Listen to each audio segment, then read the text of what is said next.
we're here with Sean from the Barefoot Shoe Review here at TFC HQ. And obviously one of the questions we both get asked at the Foot Collective, and I'm sure you do as well, is how do I know what shoe is right for me? So you do a great job of reviewing all of the different options, which is awesome.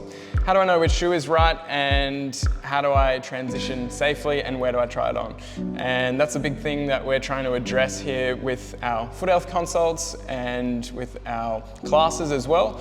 And we're going to take you through the whole process, show you what it's all about, and yeah, we'll see how your feet are functioning. Cool, so first step of the process is obviously actually checking in with your history and your goals. So it's, do you have any foot pain or conditions? Have you had it in the past? What footwear are you hoping to get into? And what are you wanting to use that footwear for? What kind of activities? So do you happen to be in the market for barefoot shoes, or have you got too many? I think we own a couple hundred barefoot shoes being in the review space. But every now and then I do come across like the holy grail, like, oh, this one's the new one I'm going to spend most of my time in. Yeah. Being in the performance world as an athlete and a performance coach, I'm always looking for that shoe or barefoot cleat that I can perform in. And that's been a little bit of a iffy space by me. It's growing. Yeah, it is. There's actually 4 or 5 brands making barefoot cleats now. On the topic of barefoot cleats, I always thought I had healthy feet until I took testing prototype barefoot cleats a little too far, and I actually developed plantar fasciitis for the first time. But 2 years ago, which was an amazing learning journey for me, because I always thought, you know, I'm a barefoot athlete, I'm invincible, my feet aren't going to be fine. Then I had like 8 months where I couldn't even play sports, I couldn't run, I couldn't sprint. So I took a step back. This was recently, quite recently. Took a step back and started my barefoot journey again from scratch, learning all the exercises again from zero. Wow, what an experience. Yeah. And so you're through that now?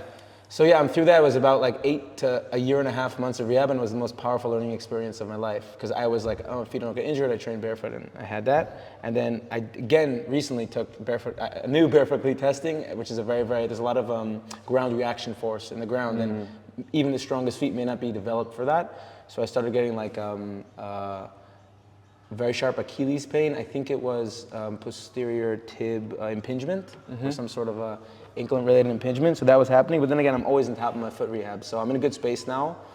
If I was in the market for barefoot shoes, if it's a day-to-day shoe, I'm a sucker for a good slip-on. Because I run barefoot, I hike barefoot, I walk barefoot, I train barefoot.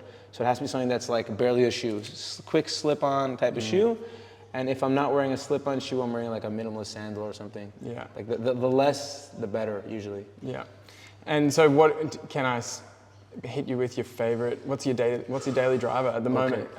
Okay, so technically I can't be biased with it. No, I was kidding. What my favorite barefoot shoe is at the moment. So if I'm hitting up the field, I'm usually wearing the Fritz Feldam or Calver, which is kind of like a cleat alternative that I've extensively tested.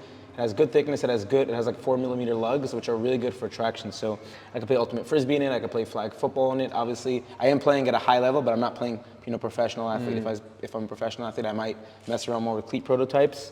That's my go-to because I spend so much time on the field working with athletes. When I'm not in the performance world, I would say a good pair of Earth Runners or a good slip-on. Sarah, what would you say my favorite slip-on is?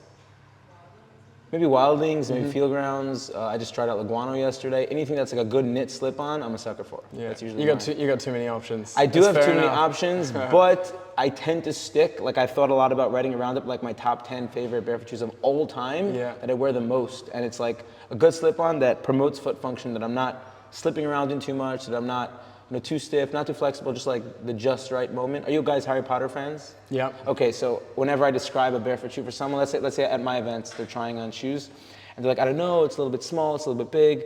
I say, Harry Potter? And they're like, yeah. So I say, walk into the Oliver's wand shop and look for the wands. And then when you get that wand, that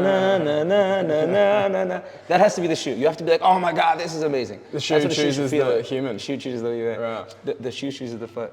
That has to be the moment. If it's not the moment, don't buy it. Because my objective is not to sell a shoe, it's to fix someone's health, right? Our objective. So if we give them a shoe that's like too big, too small, we're actually affecting their gait and function negatively.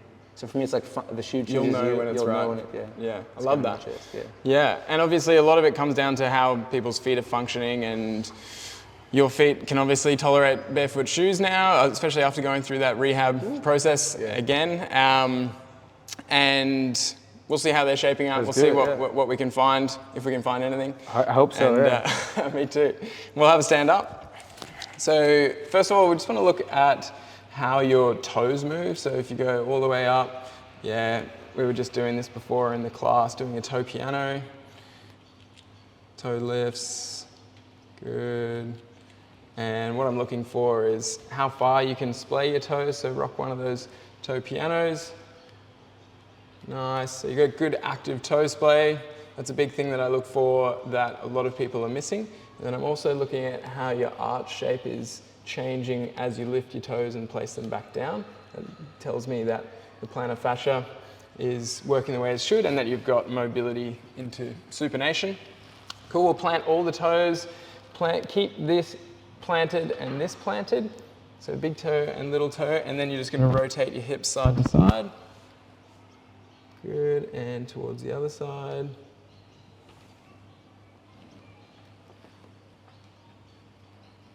And try and go even further, and allow this foot to drop this into pronation. Good.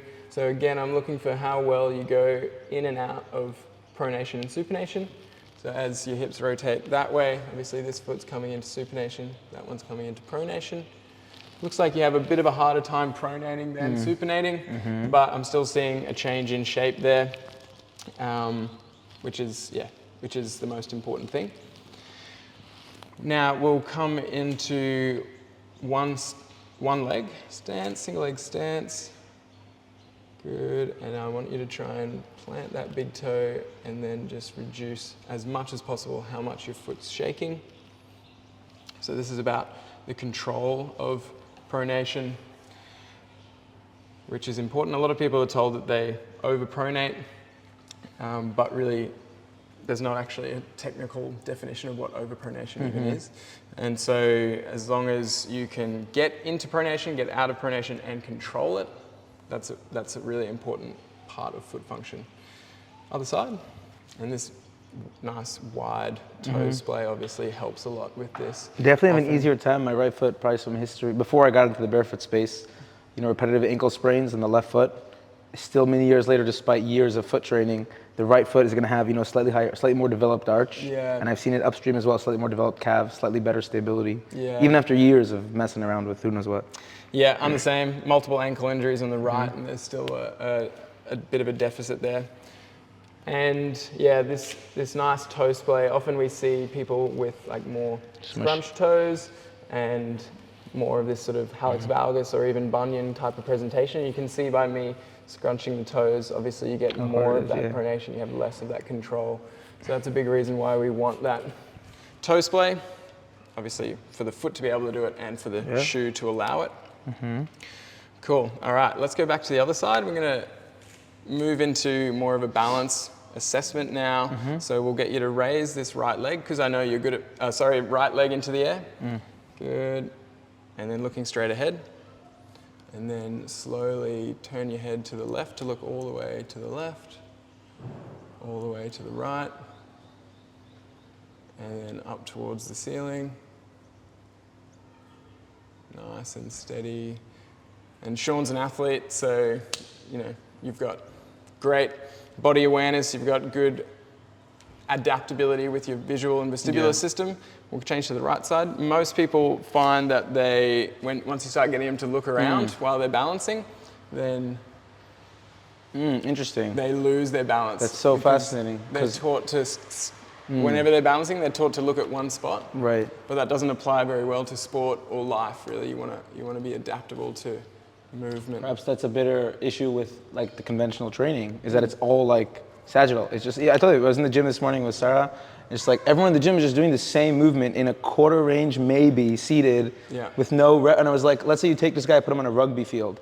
Will he function even if he can squat, bench press a gajillion kilo? And I don't think training is being done correctly in the modern day gym setting, and it's not being taught. Education is key. Yeah, so it needs to be dynamic. It needs to involve visual vestibular challenges. We can go a lot deeper in that, and we do in our classes. Right. But as a baseline function, I want to see how people go with head movements, eye movements. We'll change to the other side, and we'll just get you to go eyes closed.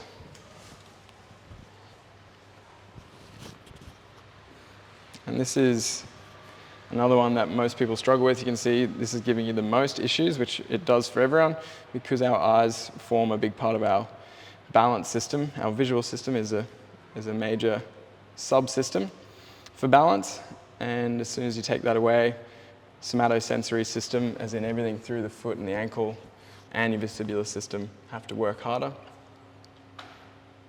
And this is where a lot of people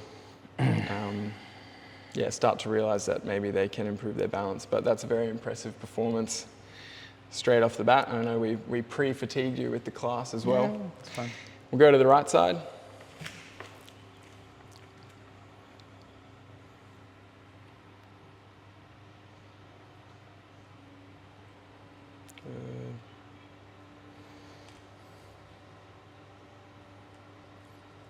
And so, again, with balance, I'm looking at how much that pronation is happening, how much you're able to stick down with that big toe. Nice. Cool. So let's have a look just at a couple of things. Mostly I want to see someone's barefoot squat. So just flat ground all the way down. Looks terrible. Looks like you've never squatted before in your life. So obviously Sean does plenty of strength and conditioning. He coaches strength and conditioning. So he's got great squat mobility, great technique. What about your pistol on your right side? Is there a difference? Let's find out. So the pistol squat is not mandatory by any means. Upgrade. But it is a really great thing for people to work towards, and also just a really good indication of overall lower limb function, balance, etc. So I really rate the pistol squat. But for most people, with that squat, we're looking at how the ankles are moving, how the feet can stabilize, and just how the feet and ankles are integrating with the rest of the lower limb. And that's looking good to me. Standing back up, and then how's your sit and rise? This is like another indicator of balance and overall functional mobility. Look at that. Yeah, 2 cues I like for the squat. You know the supple leopard, I'm sure you're familiar from Kelly Starrett. I love his cue. I use it in sports performance a lot, because a lot of times we speak about the ankle, knee, hip mobility, but a lot of times they'll be like, he's like, can you play volleyball in this position? And I love that, because that's also giving me a cue of how's my upper body doing? Instead of, like, can I set up exactly? Can you play volleyball? That is a good cue. That's a cue.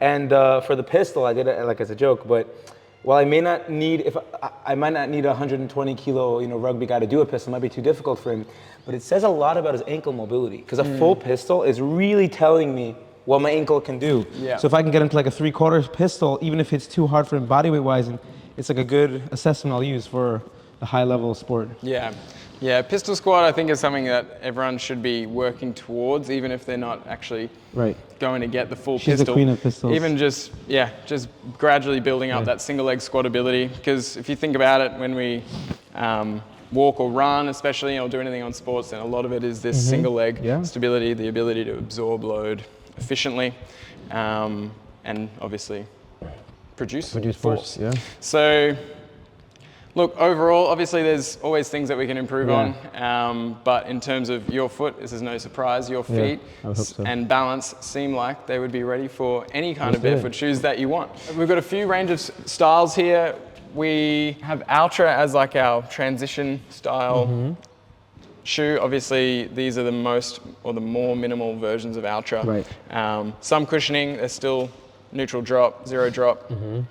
Foot shape, that's a big thing. We often get people coming in with foot conditions, podiatry recommended shoes that are not foot shaped, which still blows my mind every time it happens. And so people with bunions, metatarsalgia, all these issues on their forefoot, and they haven't been told that their foot needs to be, their shoe needs to be foot shaped. So it's very sad and strange that the industry is still there. Obviously it's changing, but for anyone watching, a foot shape is very different to a wide shoe. I know I'm preaching to the converted here, but widest at the base of the toes or at the ball of the foot is not the same as widest at the tips of the toes. So we need that straight hallux alignment. So Ultra gives us that combination of foot shape, and this is the Lone Peak 4? Escalante. So my question is like this: if you have someone, a beginner who just walks in, here's the concept of barefoot shoes, are you gonna put this, is this the one you'd recommend? Depends. It depends on what's going on with their ankle. The Ultra does have ones that have more, more cushioning. Zero drop, more cushioning. Some of them have more of a toe spring. So if they've got specific issues with their feet around ankles or toes that they need a bit more of that technology, I guess, in there, then we only have these to try on, but it's good for them to try that out, and then obviously they buy online whichever style is going to suit them best. If it is really specific conditions that haven't been assessed by one of our TFC pros, then often we'll send them over to a TFC pro to have more of a deeper, in-depth assessment, and if they need a diagnosis or investigations, anything like that. I think the beauty of the in-person is that unfortunately there is no one fits all. Like we'd all like to barefoot transition everybody. Like my grandma, I can show you a picture later. Her like second toe is over her big toe like this. Yeah. Her feet are so swollen that you can't fit into toes. I've seen the photos. Seen the picture? Yeah. I just spent time with her before we flew in, and it's like her podiatrist or physical therapist recommended she wore barefoot shoes and correct toes. I'm like, no. You're not ready for barefoot shoes. You need like 2 years of journey, and she gotten more pain from wearing barefoot shoes. And he gave her like the thinnest ones. I'm like, Grandma, all the respect to your doctor, but I think he went a little bit too far. We have to take a step back. I tried to find her like something that's just wide so it doesn't hurt her toes. But the difference between performance is people like, if you know the Vibram lawsuit, right? That's famous because people became gung ho, like, oh, barefoot shoes are the magic solution. And once again, I'm a big barefoot shoe advocate. You are as well. But they're like, oh, let's go barefoot. And they went from running their usual half marathons in minimalist shoes and their feet just weren't ready. It's not that they didn't adapt yet. It's just that it takes time. If you spend 20 years in cushion shoes, you need some equal time to adapt. So I think that having a professional who's giving them advice, a movement professional, not just a shoe guru, not just a apparel expert, to give them the advice to take them on that journey and take them to a point where then they can then run in Vibrams or Zeros would be the key. So that's exactly it. Yeah, and it's the journey. That's what we focus a lot on. Is yes, we want people to be moving towards the direction of less dependence on external technology and less dependence on so much shoe. But you also have to meet people where they're at, and that's a big part of what we want to do with the Foot Collective. Can't do that one yet. I'm working on it. That's a big part of what we want to do with TFC is obviously help people find the right place to start on their journey and take them through that. So a lot of people who come in, especially if they've got any issues with their feet, then they'll end up in some kind of Ultra. Yeah. It's a good place to start. It's quite popular even amongst non-barefooters. They're wearing Ultras. Like, yeah, they're great for me. I run in them distances and they're, like, you don't have to be a hardcore barefooter to get into Ultras. It's totally a smooth transition. Yeah, and they look a bit more normal for people in terms of normal runners. But obviously, that amount of cushioning will still affect your movement patterns. It can change things, and some people want to build towards being barefoot or in much more minimalist shoes. And so that might be a good place to start, but they want to take it on further and further. So Zero is a good option. Again, good range of styles. Yeah, absolutely. They come out with, twice a year, they come out with their new models, and they keep on progressing. I think at the beginning when they first released, they were just launching the like invisible sandal. That's their classic like piece of Vibram with some thread, which is not for everybody, unfortunately. And since they've expanded to such a range like what you're holding now, they got a huge range. The Nexus Knit, it has this really nice grippy outsole, which I recommend for people for court. Like if someone's playing tennis or basketball, and need a little bit of traction. They officially consider this shoe a gym shoe because it's non-slip, like deadlifting, squatting, whatever. But I'll be honest, when it comes to a barefoot shoe, it's a secret. It's a whisper. Any barefoot shoe is good for any function. So like I can take the Zero dress shoe and I can technically run a marathon in it. I think Andy speaks about this a lot. Technically run a marathon just like I could here, but there is like when it comes to performance specifically, you sometimes need an outsole that performs for a certain niche, like a cleat, anti-slip outsole, which I find this one nice. And then obviously you can see with the Zeros, zero drop, but less cushioning than the Ultra, more flexibility compared to what we've got here. Like I think they market these as running shoes, and you can see even the tread tends to be favorable to running, and then they market these as like running everyday shoes. But then again, what defines what a barefoot shoe is? Like what's the real difference between the V-Trek and the V-Trail? I think honestly, a lot of it's just the sole. I think it's the outsole, but it's also a lot of marketing. Like we love barefoot shoes, and barefoot shoes are awesome. That's why we're here. We're united because of them. But if a company only sold one type of shoe, then it would be hard to sell. Once again, they may not be in the space just to sell. They probably want to do good to the world. But I think it's also like, let's give you a hiking barefoot shoe and a running shoe. And it's possible if your feet are strong enough, you can do both in both. Just something to food for thought or feet for thought. That's a good point. And a lot of people might see all these options and go, oh, well, I need this for that, this for that, this for that. But often you can get away with one shoe for multiple functions. I usually say, like, if someone's in the space and also there's a budget thing, you don't want to take out a mortgage every time you buy barefoot shoes. But it's become, once you go barefoot shoe, like your closet's 30 shoes. I would say get an all-around shoe that'll be good for everything. You can run in it, you can work out in it, you can walk in it, you can go to your friend's wedding in it if it's, Australia or Israel or whatever. You know, hang out in a place where it's super, just all around you. After that, depending on your climate, a sandal. You have a shoe and sandal, you've kind of covered all the grounds. After that, if you want to spend another $100, $200, then maybe a winter boot or something that's, can get wet, a little more rougher terrain, hiking, very outdoorsy, and then you're covered. If you want to spend more, which is fine, then spend it on your education and foot health. But if you still want to spend more after, then barefoot dress shoes, barefoot flats, work shoes, all the niche stuff, casual whites, casual blacks, and then you can go into the niche space. There's barefoot climbing shoes out there. There's barefoot cleats. There's barefoot pedals. There's barefoot steel toe boots. Like, there's, in the past 2-3 years, there's literally a shoe for every freaking thing. So if you want to and you want to be in that barefoot space, if you can't be barefooty, then there's a shoe for everything. Absolutely, yeah. And these were some of the original barefoot shoes, and they look the most barefoot. They're literally like a glove for the feet. These are my personal sort of daily driver in terms, I'm obviously barefoot most of the time, but in terms of training and pretty much most of the things that I want to do, I wear this just because it feels like a glove. It does. I actually have this specific one, the V Alpha, and a lot of people just really struggle with the toes being separated. They don't seem to display, or because of the aesthetic. The aesthetic. They don't seem to mind about gloves with the fingers being separated, but people really seem to notice with shoes. I get probably more weird looks wearing these than I get just going barefoot, which is kind of funny. It's a great conversation starter. Yeah. If you ever want to get to somewhere and make a statement, I'm a barefooter, either show up barefoot, or say no shoes allowed on your shirt. Sorry, shoes optional on your shirt. Or just the Vibrams. I think that people think, and it's a little sad because there's so much barefoot education out there. You can literally Google barefoot shoes and you'll come across 5,000 different types. There's over 100 established barefoot brands out there now, and every week another one pops up. So maybe 200, but 100 established brands who are big and people know about them internationally. But people still think, oh, you're the barefoot guy. Oh, you wear those toe shoes. No, actually these shoes are barefoot too. They're like, whoa, they're so pretty. I would wear them. My high school athletes who are even though we train barefoot, they're like, your shoes are weird. I'm like, what about this beautiful splay shoe? Like, oh, that looks like my, what's it called, Nike Air Force Ones. And there's really an option for everybody out there. And if someone is hesitant to go into the barefoot shoe space, obviously I always say feet first, meaning performance and function is, I wouldn't say it's more important than the shoe, but it's definitely a big aspect. And if you just go the shoe without taking care of the feet or body, it might be not work out so well, but there really is a shoe for everyone. So don't be turned off by, oh, the shoe's ugly. There's gonna be a shoe that you like out there that doesn't look clowny. Think of how subtle. Honestly, this doesn't even look like a barefoot shoe. It's so subtle. It might be on the narrower side, so if you have very wide feet, you might need a wider one, but the shoes are starting to really look normal, and I think Zero, Vivo, these brands are doing a great job at that. And this is a new brand as well that we've got from, it's an Australian brand, and it's Paul who came to one of our certifications called Original Path is the brand.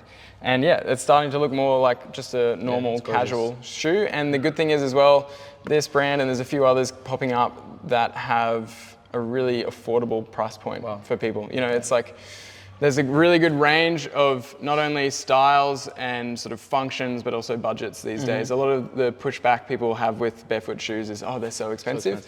But that's really no longer an excuse, because there are brands out there coming. And yes, they'll be made in different ways, and they'll have different materials, and there's all these things that come into the price point of a shoe. But there will, like you said, there will be one for you depending on where you're at in your foot journey. Obviously, we're on the same page with foot health being the most important thing there, but also your budget, your style preference, all of that. So, these are actually a really cool one.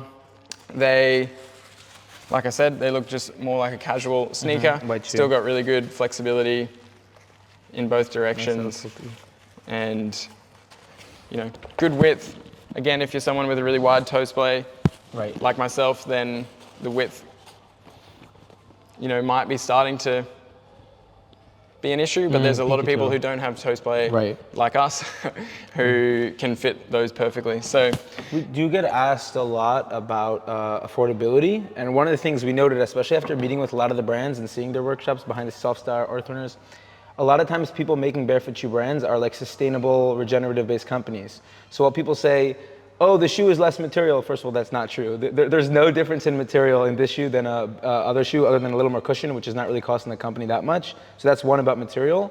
But also when it comes to companies, a lot of these barefoot shoe companies are smaller companies. They don't have a gajillion dollars like Nike, who can mass produce a gajillion shoes per day, per month, and produce them out for $20 to $50. So a smaller company, obviously the shoe is gonna be a little more expensive. As opposed to what someone suggested, which I didn't fully agree with, was that barefoot's like exclusive. So they're trying to like give you a high-end product because it's like an exclusive. I don't agree with that. I really think that just these companies are doing great stuff, and they're giving you like shoes for a fair price. And if you do want to get shoes for more affordable, obviously there's brands out there, but there's also like Black Friday's just around the corner in a month. Which is funny because Black Friday doesn't always conform with a lot of barefoot shoe companies don't participate because they don't believe in like what's it called, commercial, like consumerism. Consumerism, like buy a shoe, buy another shoe, buy a shoe. They don't promote it. They're like, if you need, actually in our Black Friday article we started out like, just because shoes are on sale, don't buy them. Only buy them if you need them. And here's how to pick one. As I said, pick a clothes shoe that you need that will cover all occasions. Pick a sandal, and then dress shoe, whatever it is. But they have like I think 10 to 50% discounts on all the brands coming up just in like a month's time or so. Something to think about. Yeah, it's a good time to go. And of course, check in with your foot health. Like we've got plenty of videos on our YouTube channel that can help people figure out where their foot health is at. Obviously, if you can make it in person to one of these consults or to a TFC Pro on our directory, they can help you figure out what kind of shoe is going to be right. But the most important thing is that you don't do too much too soon, because that's where you end up with the issues. Oh basically. yeah, I can say that firsthand. Once again, my barefoot journey started actually from wearing cleats too much. I was playing tackle football, like American football, and I was eating right, I was training right, I was sleeping right, and I just kept spraining my ankle. I tore my LCL, I tore my quad. I'm like, this doesn't make sense. Came across this guy and Nick, the Foot Collective, shout out to you guys, and I'm like, okay, this makes sense. Like, this is the way, as a Mandalorian would say, and it led me down this rabbit hole of hardcore barefooting. And I went too hardcore. Like, I run barefoot, I hike barefoot, I walk barefoot, I take the garbage barefoot, whatever it is. And just going too far. Like, funnily enough, playing sports barefoot is not what injured me. I think playing high-level sport in very minimalist shoes, and I think it's something to do with the ground reaction force of shoes. Like, when you're barefoot, your body gets sensory feedback. So maybe you're not going at 100% sprint, maybe you're going at 90% because your body's like a little slower because maybe like texture of skin. The second you're with a shoe, that's true. The shoe, even and this is something like that, barefoot people, I think we have to talk more about. Even the most minimal 2mm outsole is going to inhibit sensory feedback. So you may perhaps change your gait pattern to something that doesn't mimic the way we should be running or sprinting barefoot, and your body's putting more force into the ground. When you're putting more force in the ground, your body, hips, knees, spine, whatever it may not be ready for that force output. And I think this happened with me. I'm playing, ultimate frisbee at a high level 4 times a week in minimalist cleats or minimalist shoes, and my body's like, hey, chill. So the way I chill, besides rehab, is take my shoes off and play frisbee barefoot, and I was totally fine. There you go. Something interesting. My body slowed down enough to. Yeah. But don't take it too far. Like, it's a gradual process. Yeah. Even in the high performance world. Absolutely. Yeah. And there's also an argument that there's certain sports that don't necessarily mimic what we would do naturally as humans. If you're basketball on a hard court, lots of jumping, cutting, sprinting back and forth in a short time frame. It's doing that on that surface. Maybe you do want a little bit of extra stuff. Cushion, especially if you're trying to perform at a high level. Yeah. Because if you do it barefoot and you just build it up gradually, you'd probably be safer, but you may not be able to perform at the same level. This is like a whole podcast worth of content, but I'm like in this performance world very much. People come to me all the time, barefoot basketball shoes, barefoot cleats, barefoot climbing shoes.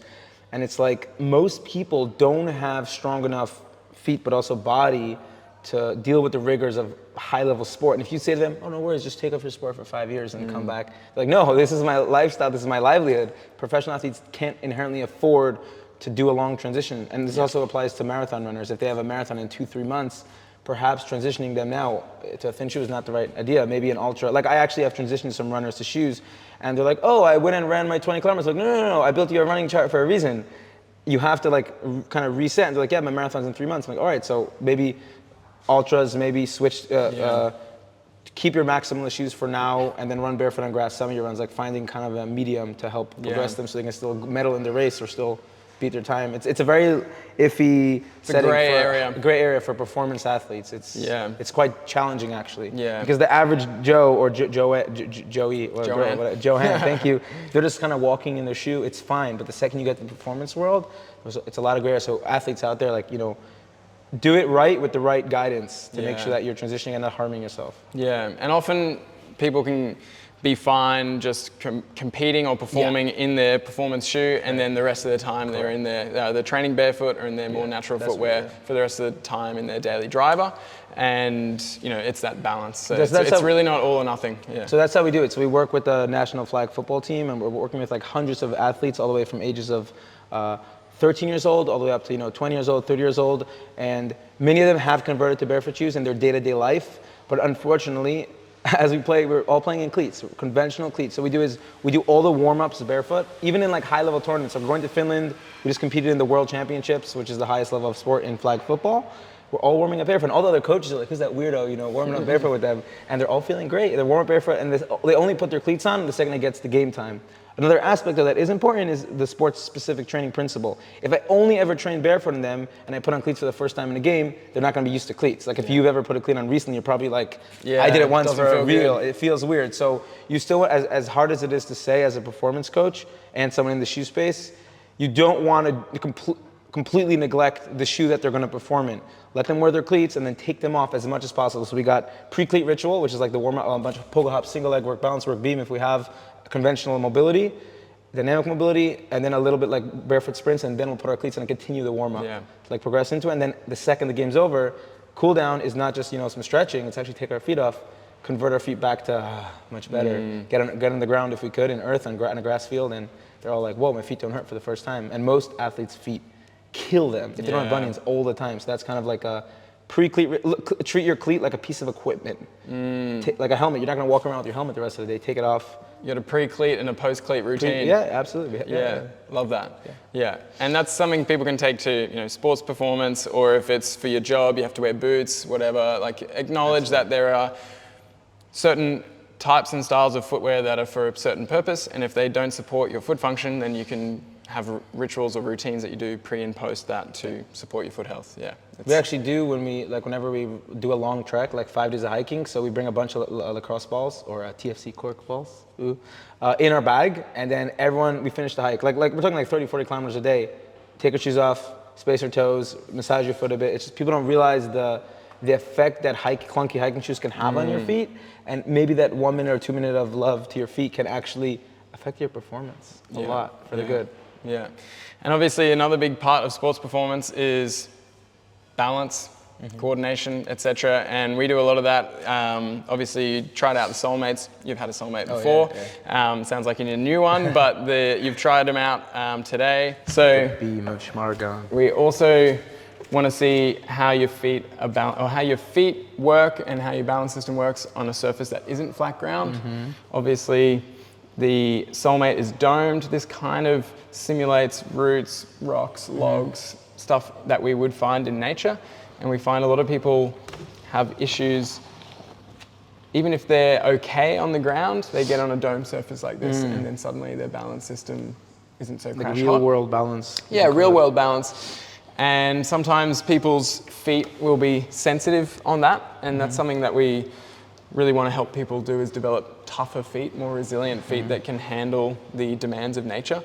And so this is like a really simple tool that they can just be on that challenges their foot function, challenges their balance, and you can obviously stand in it in a bunch of different ways or jump around. So we were doing ninja stance this morning in the class, where you're getting this 4-foot loading, and you'd be surprised how many people can't take load through their 4-foot, and whether that's because of an actual condition or whether it's because of just a lack of exposure to there. But as you can see there, once you've got the confidence in a ninja stance like that, then, or any stance really, you can add in tasks and variations to make that more challenging and also more enjoyable. Right, so you've had the abridged version of a foot health consult, and obviously this is a project we're really excited about in terms of connecting people with the right footwear throughout an in-person experience.